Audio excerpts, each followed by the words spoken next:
Hi guys, welcome back to my channel where you get all your confirm and legit gist. So guys, here is what Daddy Adeboye said concerning TINIBU and how he too advised him to go to call Donald Trump and they should send for their military from overseas to come to Nigeria and help eradicate bandits.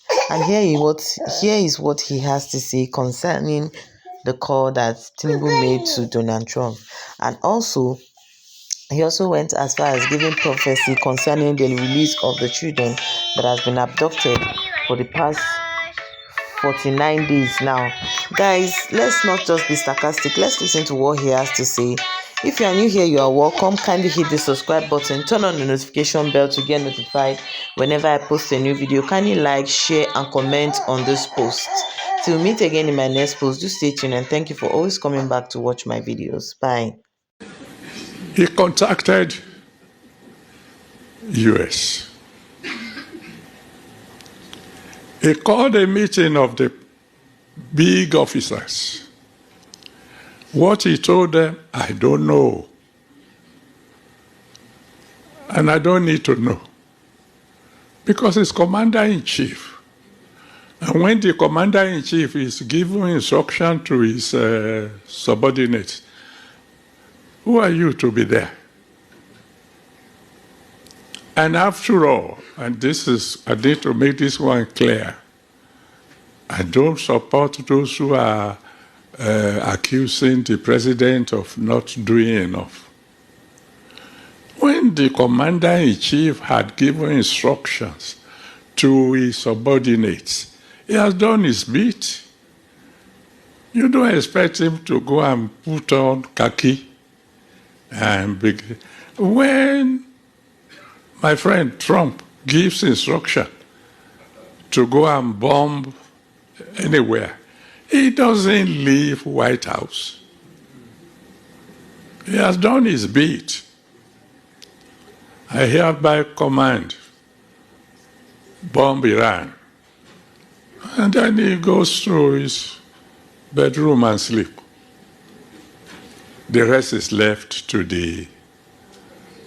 those who are supporters. So what he told the military officers, I don't know. All I know is that on Christmas Day, a bomb landed. Maybe just to let us know. I mean what I'm saying. But then, of course, the Iran war came in. And I think he's still busy dealing with that. He's almost finishing that now. So thank you that you asked us to meet tonight so that contacted US. He called a meeting of the big officers. What he told them, I don't know. And I don't need to know. Because he's commander-in-chief.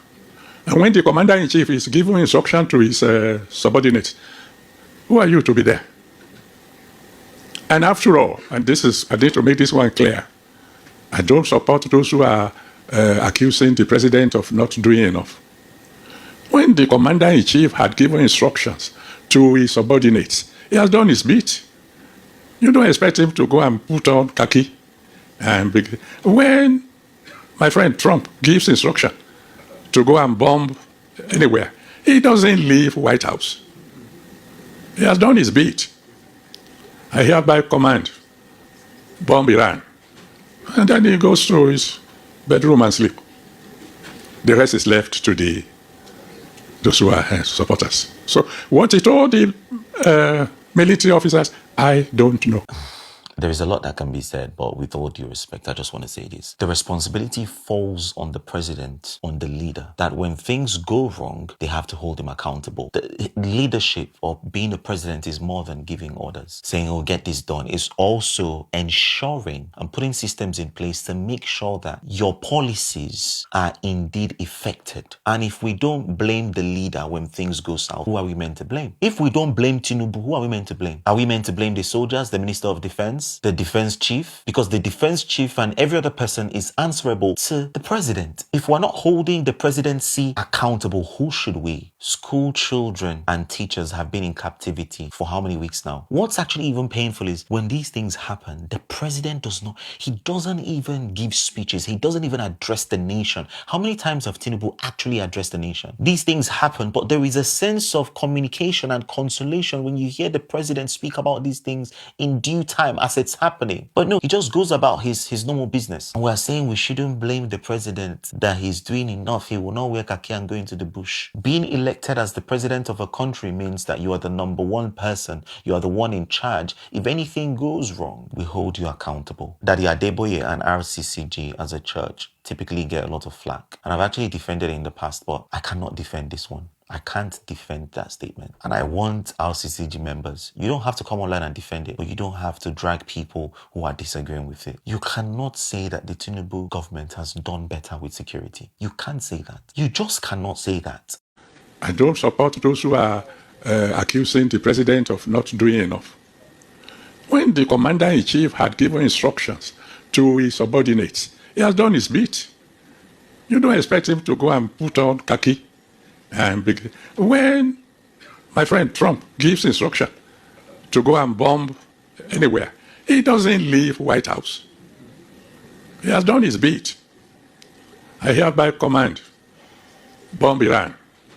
And then he goes to his bedroom and sleep.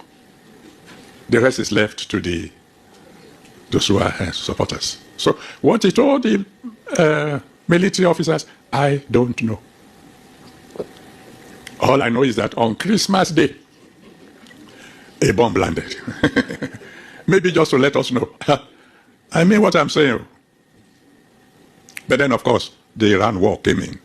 And well, first of all, I would like to say this. You cannot expect what you don't inspect. I repeat, you cannot expect what you don't inspect.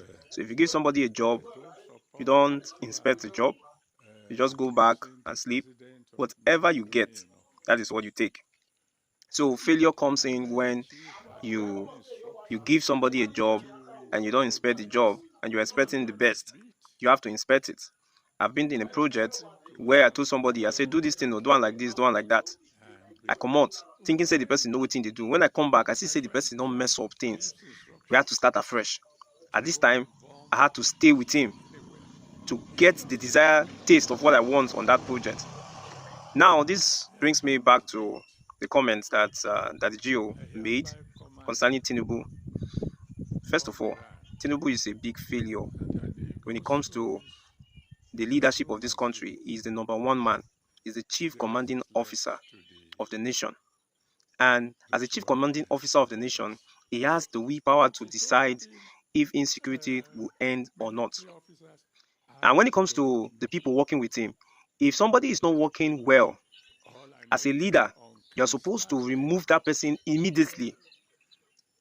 If I'm working, if you like, you're my relation. If you like, you're my brother. As long as you know they give me the desired result when I need for my job, I'll kick you out immediately. But here we have tribal bigots, tribalistic entities. So when they put their brother to do a particular job, or they put their favorite to do a job and it's not delivering, instead of them to do the right thing, they keep the person.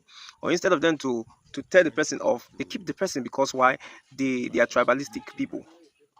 Now, the failure that the subordinate has brought to the administration will also rub the head, because the head has the power, the authority, and the capacity to ensure that the subordinates, they are doing what he wants them to do. You can't tell me, oh, you're the president of Nigeria and the military, they are doing otherwise when you are the chief commanding officer. It is not possible. So there's failure. There's immense failure from the TINIBU's administration. Then secondly, you talked about President Trump. You tell them to send the bomb, and he goes to bed to sleep. No, he doesn't go to bed to sleep. There's no leader that will go to bed to sleep when his house is on fire. Because sometimes these are the wrong narratives we put out there that make some people to misbehave. You can't go to bed. Even, okay, let us use an example. A very, very practical example. If you have a child, the child no dey sleep for night. The child never sleep. You don't try, the child never sleep. You can't say no because you are tired. You want to go and sleep and leave the child. Or maybe the child is not feeling well. There's no way you will sleep. They no bond you well, sleep will come catch you. Say your pikin never sleep. Then you can't go sleep, leave the pikin. It's not possible. You will ensure, you will do all you can do. Your heart will be there. The child will feel the impact because you are a caring parent. But President Bola Ahmed Tinubu have shown us that he is heartless. Doesn't even care about the people. We have children that were kidnapped. We have a lot of incidents that have been going on in the nation. You don't say anything about it. There's no press briefing.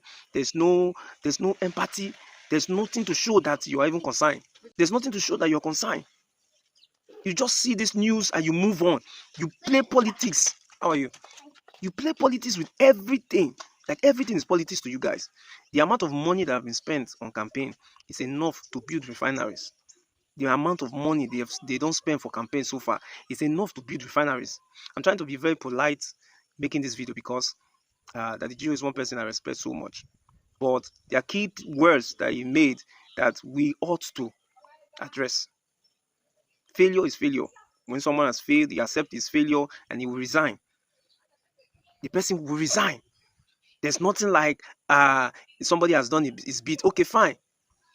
Back to the mother and child example. So the child cannot sleep. Because I've done my bit, I will not go to bed and sleep and leave the child there. It's not possible. If it's possible, let me know in the comment section. Tell me that I'm lying, that you have not seen the result, then you go and sleep and leave the child. That's what the president is actually doing. And that's the correct example that the president has gone to sleep. Because why? He has failed to deliver the first and primary responsibility, which is to protect lives and property. I don't want this video to be lengthy, but I said I need to address this. First of all, President Bola Ahmed Tinubu has failed in all his promises. Is it insecurity? He has failed. Is it in power? He has failed. He said, if I don't give you electricity in the next 4 years, don't vote for me. He has failed in power. Is it in employment? There are a lot of people that are unemployed. He has failed in that aspect. Is it in infrastructure? There are so many dilapidated infrastructures in the country. Our refineries are not working. He has failed. Is it in leadership? He has failed. He has failed in literally all aspects. Is it in road construction? Now, you leave all the roads that are bad, the major road, the east-west roads, all the roads that we have, then you're going to do the coastal highway. You're going to spend trillions on the coastal highway that may not be so useful to the people. So, Adeboye, it pains me the fact that this statement didn't even come from Nigeria. It was in America, in a summit where we have the white folks, people that are looking up to you to understand what is really going on in the country. So defending President Tinubu in such a setting, it is well. It is well, though. I would like to say this, rounding up this video. These people, they are already old. They are old. They've done their part. They've played their part. These are generals that have played their part. He has made his impact in his generation. So please, let's leave the attacks. Let's leave all the insults online and focus, because this is our generation we must fix. This is our generation that we must fix. Nobody's coming to fix it for us. We must tackle the situation that we have on ground. You don't need any old man to tell you what to do. You don't need any general to tell you what to do. As youth, you have to take your country. You have to get involved. You have to participate. That is why we come in here to tell you every time, get your PVC, get involved in politics.